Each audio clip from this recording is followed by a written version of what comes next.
Bienvenue dans le MAG, votre émission quotidienne sur School TV, 30 minutes sur la scolarité de vos enfants. Et chaque semaine, lumière sur des initiatives locales, régionales ou nationales. Aujourd'hui, c'est en compagnie de Marine Plantec. Bonjour Marine. Bonjour Alix. Au sommaire de cette édition, un nouveau rapport de l'UNICEF révèle les défis majeurs auxquels sont confrontés les enfants au sein de l'Union européenne, avec en tête des préoccupations l'augmentation de la pauvreté. On en discute dans un instant avec la responsable de service programme et plaidoyer de l'UNICEF, Jody Sauret. L'UNICEF, qui à l'occasion de la publication de ce rapport et alors que les élections européennes approchent, lance un appel urgent à renforcer les droits des enfants. Focus sur les aspects les plus préoccupants dans cette émission. Et puis Marine, dans ta loupe, tu nous parles de ? Je nous parle de Move Enfant. Son but, c'est un collectif qui lutte contre les violences infantiles. Et c'est dans un instant, c'est parti pour une nouvelle émission. Bonjour Jody Sauret. Bonjour. Merci de participer à notre émission. J'aimerais qu'on commence par le bilan le plus criant. Un enfant sur 4, soit 20 millions d'enfants dans les pays de l'Union européenne, est menacé de pauvreté ou d'exclusion sociale. Ce chiffre est très inquiétant, mais ce qui l'est d'autant plus, c'est sa progression. Plus d'1 million d'enfants depuis 2019. Comment est-ce qu'on l'explique ? Alors, je vais me permettre de modérer un tout petit peu ce que vous venez de dire. En effet, on considère qu'il y a environ 20 millions d'enfants qui sont à risque de pauvreté ou d'exclusion sociale dans l'Union européenne. Alors, c'est un chiffre qui est extrêmement très élevé. Ça représente donc un enfant sur 4. C'est énorme. En revanche, ce chiffre s'est plutôt amélioré, à vrai dire, jusqu'à récemment, puisque entre 2015 et 2019, ce chiffre était plutôt en baisse. On était à presque 4 millions d'enfants à risque de pauvreté ou d'exclusion sociale en moins. Et puis, notamment du fait du Covid, ce chiffre a commencé à se détériorer. Ainsi, en 2020, on a compté environ 1 million d'enfants de plus dans cette situation de risque de pauvreté ou d'exclusion sociale. Et puis, on observe depuis 2020, donc chaque année, des petites augmentations du nombre d'enfants dans cette situation. Alors aujourd'hui, évidemment, on peut penser notamment aux enjeux d'inflation avec des prix de l'énergie qui ont beaucoup augmenté, des prix alimentaires également qui ont beaucoup augmenté. Et évidemment, cela on va dire, renforce la précarité des familles les plus pauvres et donc de ces enfants et de ces familles justement qui sont à risque de pauvreté et d'exclusion sociale. Je voudrais juste rappeler que l'objectif de l'Union européenne, c'est d'arriver en 2030 à diminuer de 5 millions le nombre d'enfants dans cette situation. Donc comme vous l'avez vu, il y a eu pas mal de fluctuations, mais de fait, finalement, il y a encore beaucoup de travail à faire pour pouvoir atteindre cet objectif ambitieux que s'est fixé l'Union européenne, et encore quand l'objectif c'est finalement d'arriver à 15 millions d'enfants en situation de pauvreté ou d'exclusion sociale, on se rend bien compte que cela veut dire que sur les 80 millions d'enfants, un peu plus, qui vivent dans l'Union européenne, ça représente toujours un chiffre extrêmement important. Donc oui, la pauvreté est un enjeu dans l'Union européenne, même si évidemment, si on compare avec les autres régions du monde, on voit bien que l'Union européenne est quand même plutôt l'une des régions les plus prospères. Donc voilà, une situation qui est finalement assez contrastée et qui évolue beaucoup. Et vous évoquiez l'inflation, bien sûr, en tant que facteur. Est-ce qu'on en détermine d'autres ? Alors évidemment, il y a eu la fragilisation notamment de l'économie et donc de certaines familles pendant cette période du Covid. Comme vous le savez, il y a un certain nombre de gouvernements qui ont mis en place des plans d'aide, de soutien à l'économie pour éviter de trop fragiliser les familles. Donc finalement, ce qui est intéressant, c'est que lorsque des plans protecteurs ont été mis en place, comme par exemple en France, on voit bien que ça a pu limiter les impacts sur l'économie. Malheureusement, c'était pas une politique parfaitement harmonieuse dans l'ensemble de l'Union européenne. Donc on voit bien qu'il y a eu des impacts différents. Pour autant, aujourd'hui, ce qui inquiète beaucoup, c'est, comme je le disais, les enjeux d'inflation alimentaire, parce que les questions d'alimentation et de nutrition sont un vrai sujet. Alors, oui, il y a aussi des publics qui sont plus à risque. On pense notamment aux familles monoparentales dont les enfants sont 2 fois plus à risque de se trouver en situation de pauvreté ou d'exclusion sociale. Les enfants en situation de handicap également, qui sont beaucoup plus fragiles, beaucoup plus à risque de se trouver dans cette situation. On observe aussi que les enfants dont un des parents au moins est né en dehors de l'Union européenne sont aussi généralement des familles qui sont plus fragiles. Et puis enfin, certaines populations, certaines communautés qui peuvent être particulièrement victimes de discrimination. Et là, je pense notamment aux enfants des communautés roms ou des communautés du voyage qui peuvent parfois être victimes de discrimination importantes et qui renforcent leur exclusion sociale et leur précarité. On estime qu'un enfant sur 2 des communautés roms du voyage sont en situation de grande privation. Donc évidemment, c'est un sujet assez important. Et puis je me permettrai de préciser aussi que souvent quand on pense à la pauvreté, on pense à la pauvreté monétaire, mais la pauvreté a une façon d'affecter les enfants assez spécifique. On n'est pas pauvre de la même manière quand on est un adulte ou quand on est un enfant, et c'est aussi pour ça qu'on a commencé cette année, alors là c'est plutôt au niveau français, on a lancé une étude sur la perception que les enfants ont de leurs propres droits, avec justement un focus plus spécifique sur la question de la pauvreté, parce que ça nous intéresse de savoir comment est-ce que la pauvreté se traduit très concrètement dans la vie des enfants. Donc par exemple, est-ce qu'on a suffisamment de paires de chaussures, par exemple pour pouvoir faire du sport? Est-ce qu'on peut inviter des amis chez soi, ou est-ce qu'on a honte de l'endroit où on vit? Est-ce qu'on peut partir en vacances, ou est-ce qu'au contraire on n'a aucun accès aux loisirs parce qu'on est en situation de pauvreté? Est-ce qu'on a accès aux soins en santé? Est-ce qu'on a un logement de bonne qualité? Donc toutes ces choses-là, elles sont extrêmement importantes pour pouvoir qualifier ce qu'on appelle la pauvreté multidimensionnelle des enfants, parce que comme je le disais, ce n'est pas être pauvre, ce n'est pas simplement avoir des parents qui ont un revenu bas, même si cela évidemment fait partie.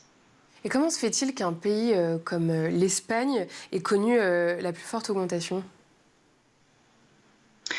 Eh bien, comme je le disais, les facteurs sont évidemment nombreux, hein. C'est difficile d'identifier une seule cause, mais comme je le disais, c'est évidemment lié à l'impact du Covid, en tout cas récemment, et donc à la protection sociale qui a pu fonctionner ou pas à ce moment-là, finalement aux plans qui ont pu être mis en place pour soutenir l'économie, soutenir les familles.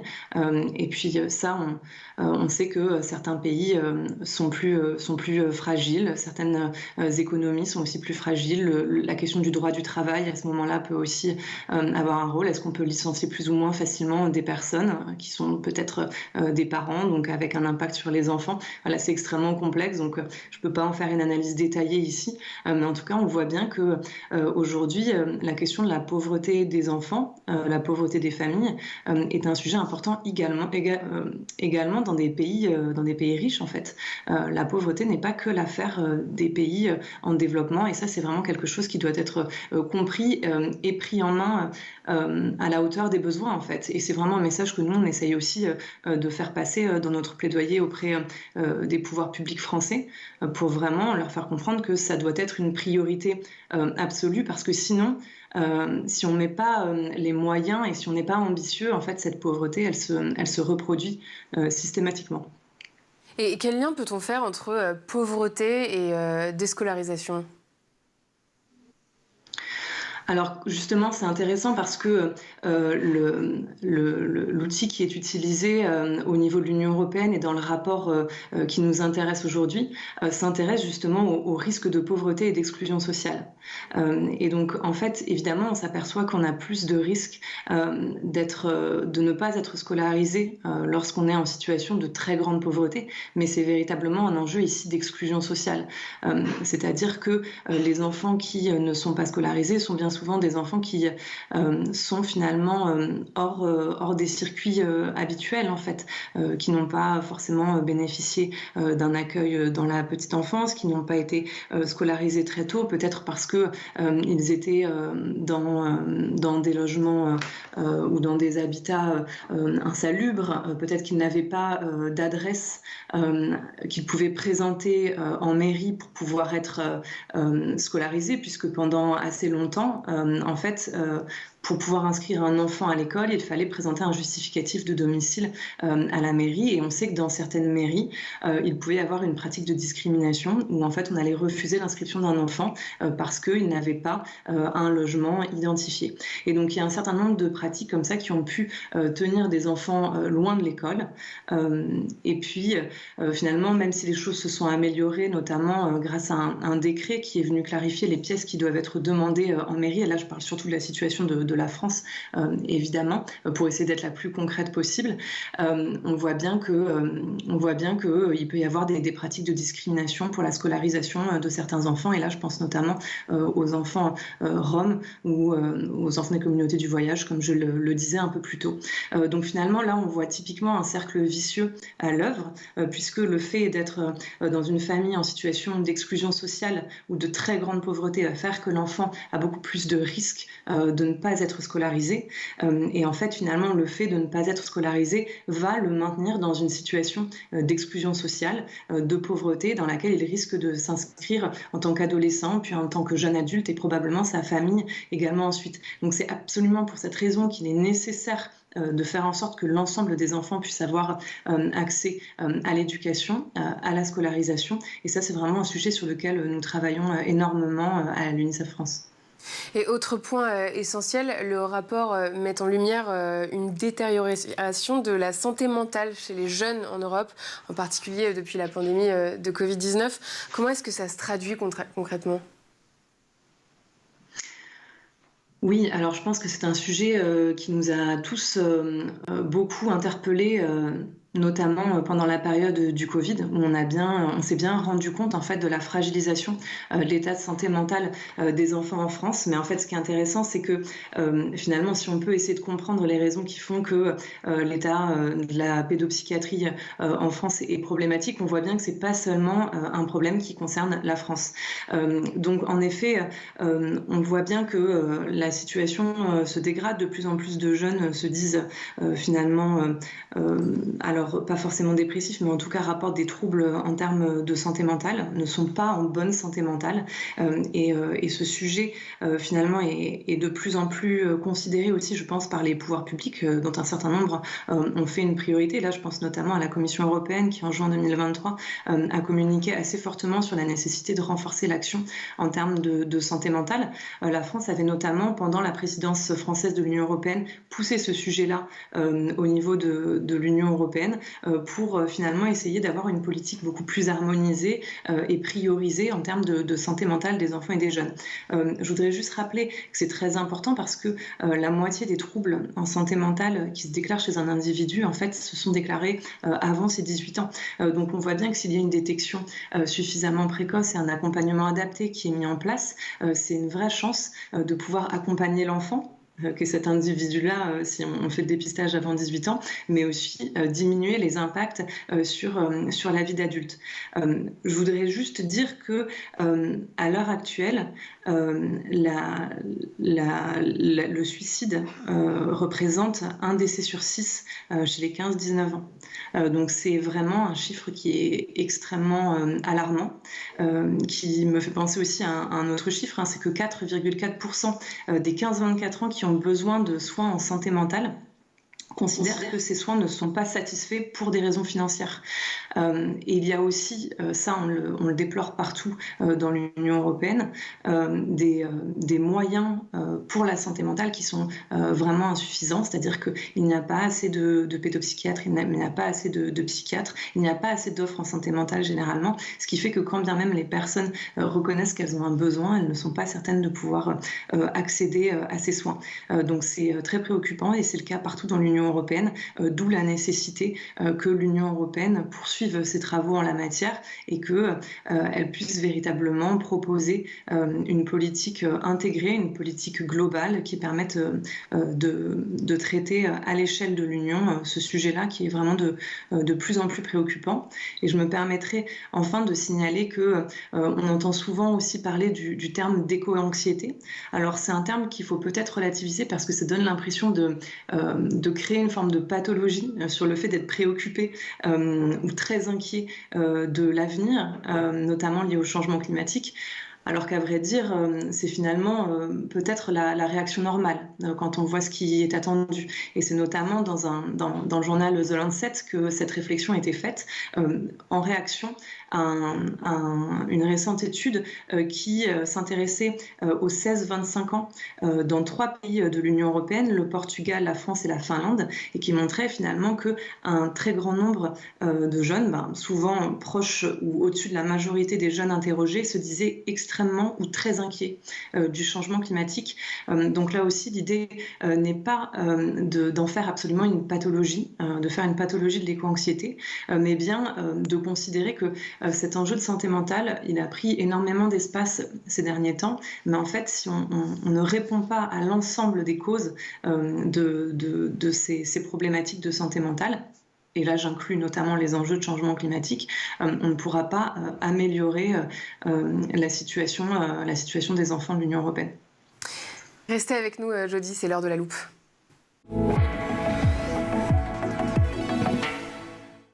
Et Marine, tu nous parles de Move Enfant, un mouvement de lutte contre toutes les formes de violences faites aux enfants. Oui, et à l'origine de ce mouvement, Arnaud Gallet, victime de violences sexuelles et d'inceste quand il était petit. À 42 ans, l'ancien membre de la Ciivise comprenait Commission indépendante sur l'inceste et les violences sexuelles faites aux enfants. C'est un activiste déterminé dans sa lutte, celle des droits de l'enfant. Move Enfant, c'est donc un collectif qui regroupe notamment des survivantes et des survivants de violences infantiles, tous réunis autour d'un credo: changeons la société avec la société. Et l'objectif, c'est de lutter contre toute forme de maltraitance que peuvent subir les enfants. Donc. Et pour ce faire, 3 grands axes: prévenir, protéger et agir. Des solutions existent déjà, notamment grâce à des leviers comme la Convention internationale des droits de l'enfant, levier que le collectif compte bien enclencher sans attendre. Il ne s'agit donc pas de trouver de nouvelles solutions, mais de se rassembler, de s'organiser politiquement. Pour ça, Arnaud Gallet a créé la caravane Move Enfant. Le principe est simple: se déplacer aux 4 coins de la France et organiser un vrai débat démocratique sur le sujet de la protection de l'enfance. On l'écoute. Cette caravane s'appuie déjà sur un principe de démocratie participative. L'idée, c'est de mettre en débat la lutte contre les violences sexuelles faites aux enfants.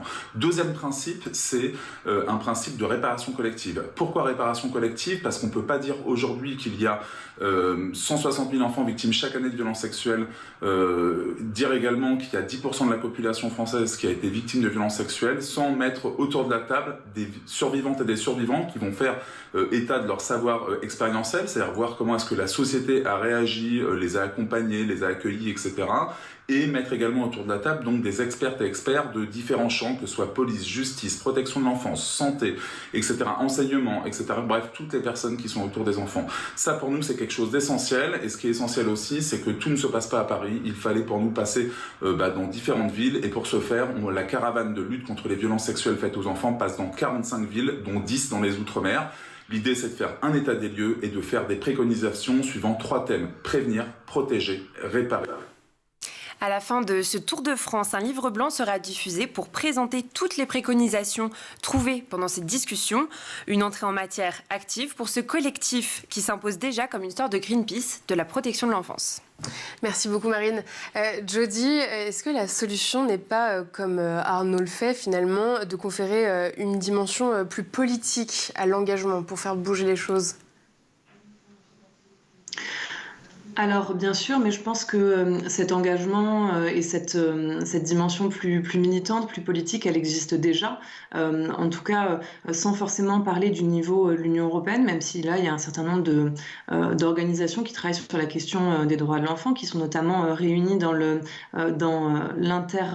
l'intergroupe Child Right Connect. Mais en fait, c'est vrai qu'en France, on voit qu'il y a vraiment pas mal d'acteurs qui aujourd'hui travaillent sur la question des droits de l'enfant, qui travaillent sur ces enjeux-là, de santé mentale, d'éducation. Et ce qui est intéressant, c'est qu'on a pris l'habitude de travailler finalement de façon cohérente, homogène et bien souvent ensemble. Et ce qui nous permet de porter un certain nombre de messages, comme récemment, par exemple, notre demande d'avoir de nouveau une ministre en charge des sujets d'enfance, puisque lors du remaniement, on avait pu craindre que ce ministère disparaisse. Donc je pense qu'en fait, aujourd'hui, les organisations qui travaillent sur les questions questions d'enfants sont extrêmement complémentaires et en tout cas leur positionnement se complète bien et je pense ont permis ces dernières années quand même de faire avancer la cause et de lui donner une certaine visibilité, ce qui est toujours assez difficile de donner une visibilité politique quand on essaie de protéger les droits finalement de personnes qui ne votent pas. Donc c'est toujours un défi pour nous aussi de réussir à peser politiquement malgré cela. Et le rapport souligne aussi l'impact de la pollution sur la santé, bien sûr, des enfants. Il indique qu'environ un enfant sur 20 est exposé à des niveaux élevés de pollution par les pesticides. On retient aussi que 472 décès d'enfants et de jeunes ont été causés par la pollution de l'air dans l'Union européenne en 2019, principalement des enfants âgés de moins d'1 an. Comment sensibiliser efficacement à cette problématique ?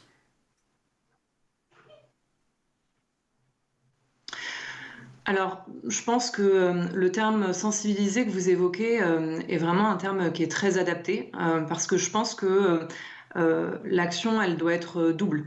À la fois, elle doit partir des pouvoirs publics parce qu'il y a un certain nombre de législations, un certain nombre de réglementations. Et là, je pense notamment à un travail qui peut être fait avec des directives, avec le Green Deal au niveau de l'Union européenne. Il y a des politiques qui peuvent être faites au niveau européen, au niveau national, pour essayer de limiter les sources d'émissions de pollution. Et on le sait, en tout cas dans des pays tels que la France, l'Angleterre, par exemple, c'est beaucoup la voiture aujourd'hui qui est responsable de la pollution dans les villes. Donc évidemment, il y a des choses qui peuvent être faites et je pense que la responsabilité des pouvoirs publics, elle est importante à dire, à rappeler et c'est ce que font régulièrement les différentes cours de justice qui sont saisies de ce sujet-là. Et encore, il n'y a pas si longtemps, le Conseil d'État ou la Cour de justice de l'Union européenne. Donc il y a la responsabilité des États à protéger leurs citoyens et leurs habitants des enjeux de la pollution de l'air, évidemment. Mais je pense qu'il y a une vraie sensibilisation aussi à faire. Moi-même, j'ai pendant un certain temps piloté la campagne de l'UNICEF France sur la question de la pollution de l'air en France, où quand même 3 enfants sur 4 respirent un air pollué, donc un air qui est toxique pour leur santé. Et ce qui était très intéressant, c'est que dans les différents échanges, je me rendais compte que finalement, il y avait une connaissance de l'impact de la pollution sur la santé des enfants qui restait quand même assez basse, y compris chez des parents. La plupart des personnes ne se rendaient pas compte aussi de certaines pratiques qui pouvaient être changées pour pouvoir avoir un impact positif sur la santé de leurs enfants. Et puisque vous vous intéressez particulièrement au sujet d'éducation et d'école dans cette émission, je ne vous donne qu'un exemple. Dans la plupart des grandes villes en France, qui sont aussi les villes les plus polluées, il se trouve que les écoles sont souvent en fait entre 0 et 3 kilomètres du domicile des personnes. Bien souvent, c'est plutôt entre 0 et 1 km. Ce sont des distances qui peuvent complètement se faire à pied, en trottinette, à vélo, qui peuvent aussi être un moment partagé entre l'enfant et le parent qui l'accompagne. Ce sont aussi des trajets qui peuvent se faire de façon collective. Par exemple, un parent du voisinage qui accompagne plusieurs enfants. En fait, il y a plein de façons de changer les choses pour ne pas exposer les enfants dès le matin, puisque on a souvent l'impression que les enfants sont particulièrement exposés sur le chemin à l'école parce qu'il y a des voitures qui passent à côté d'eux, mais en fait les enfants les plus exposés sont ceux qui sont dans la voiture. Donc vous voyez, il y a un certain nombre de choses comme ça qui peuvent être un peu contre-intuitives parce qu'on pense qu'on est protégé dans une voiture. En fait, on est beaucoup mieux protégé quand on est à vélo. Donc vous voyez, il y a un certain nombre de choses qui peuvent, à mon avis, aider à changer certaines pratiques. Loin de moi l'idée de dire que tout ne repose que sur les individus et sur les parents. Je pense qu'ils ont déjà suffisamment de pression, mais en tout cas, je pense qu'il y a un certain nombre d'idées reçues qui pourraient être démontées aussi pour essayer de voir plus positivement ces changements-là et notamment en vue de la réduction de la place de la voiture. Donc en tout cas, je pense que c'est des choses qui ont commencé à faire leur chemin en France et qui le font aussi dans d'autres pays de l'Union européenne. Je pense notamment à la mise en place de zones à faible émission. Et si tout ça a pas mal bougé au niveau de la France, au niveau de l'Espagne, au niveau du Royaume-Uni, c'est aussi parce qu'il y avait ces injonctions de la part de la Cour de justice de l'Union européenne à respecter les normes de l'Union européenne en termes de qualité de l'air. Donc à ce niveau-là aussi, et avec ces outils-là, l'Union européenne peut contribuer à protéger les citoyens de l'Union. Plus globalement, Jody, et quant à ces quelques préoccupations majeures qu'on a eu le temps d'évoquer, pas toutes bien sûr, comment mieux intégrer les droits de l'enfant dans les politiques et les législations de l'Union européenne? Est-ce que vous avez des leviers, quelques axes que vous pensez être prioritaires? Oui, bien sûr. Bien sûr, comme je le disais, l'Union européenne peut faire beaucoup. C'est vraiment un maillon indispensable. Alors, je pense que la première chose, c'est peut-être de rappeler qu'il va y avoir prochainement des élections du coup des députés européens. Donc, c'est important, si c'est un sujet qui a du sens pour les personnes qui nous écoutent, d'essayer de voter pour des députés qui s'intéressent à ces sujets d'enfance. Ce n'est pas le cas de tous. Mais en revanche, on a bien vu notamment grâce aux dernières années que l'Union européenne peut faire beaucoup. Je citerai quelques exemples. Il y a donc une stratégie de l'Union européenne pour les droits de l'enfant qui a été travaillée notamment par l'Union européenne avec la Commission européenne, qui a été ensuite soutenue par les pays. La France d'ailleurs l'a soutenue pendant la présidence française de l'Union européenne et qui vise justement à renforcer la prise en compte des droits de l'enfant dans l'ensemble des politiques de l'Union européenne et à véritablement intégrer les droits de l'enfant dans l'élaboration des politiques européennes. Et pour vous donner, alors ça évidemment, finalement ce sont des principes, ce sont des lignes directrices qui ensuite doivent s'incarner dans chaque politique. Mais pour vous donner un autre exemple, il y a également la garantie européenne pour l'enfance, puisqu'on a commencé ce sujet en parlant de pauvreté. Justement, cette garantie européenne pour l'enfance a été mise en place et vise à ce que l'ensemble des États de l'Union européenne déclinent dans un plan d'action des mesures pensées au niveau de l'Union européenne et qui doivent s'adapter en fonction des besoins principaux et des particularités des pays pour essayer de limiter, enfin de réduire la pauvreté des enfants dans chaque pays. Et en fait, cette garantie européenne pour l'enfance, aujourd'hui, elle se joue vraiment au niveau des États. Ce sont à eux de vraiment, finalement, s'assurer de sa mise en œuvre dans les politiques nationales. Nous, on fait ce travail de suivi avec la France, c'est-à-dire qu'on a fait tout un travail pour que dans le pacte des solidarités qui a été présenté récemment, donc dans cette politique française de lutte contre la pauvreté, soit intégré un axe dédié à l'enfance. Et on a réussi à l'obtenir, donc on en est très satisfait, mais maintenant on doit s'assurer qu'elle se sera véritablement mise en œuvre. Vous avez entendu parler récemment peut-être d'une coupe de 10 milliards de 10 milliards d'euros dans le budget de la France. On veut s'assurer que finalement ces coupes budgétaires n'affectent pas la mise en œuvre de cette garantie européenne pour l'enfance en France, puisque en France on considère qu'un enfant sur 5 vit en situation de pauvreté, soit 3 millions d'enfants. Donc chez nous aussi le défi est colossal. Donc il y a cette garantie européenne pour l'enfance, et puis puisqu'on parlait aussi à travers le prisme de la santé mentale et de la pollution de l'air, des enjeux environnementaux, je voudrais donner un dernier exemple en disant qu'il y a aussi finalement une analyse de l'impact, une évaluation d'impact du Green Deal qui serait intéressante pour voir véritablement comment est-ce que l'enfance est suffisamment intégrée, quel impact les différentes mesures qui ont été prises ont sur l'enfance. Donc en fait, finalement, ce modèle-là peut vraiment être répercuté sur l'ensemble des politiques de l'Union européenne, sur chaque politique, quel est son impact sur l'enfance, comment est-ce que celui-ci peut être amélioré pour concourir à la réalisation des droits de l'enfant.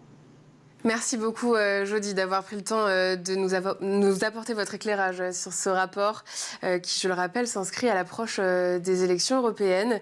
Merci d'avoir répondu présente. Merci, Marine. Quant à moi, je vous dis à demain pour une nouvelle édition.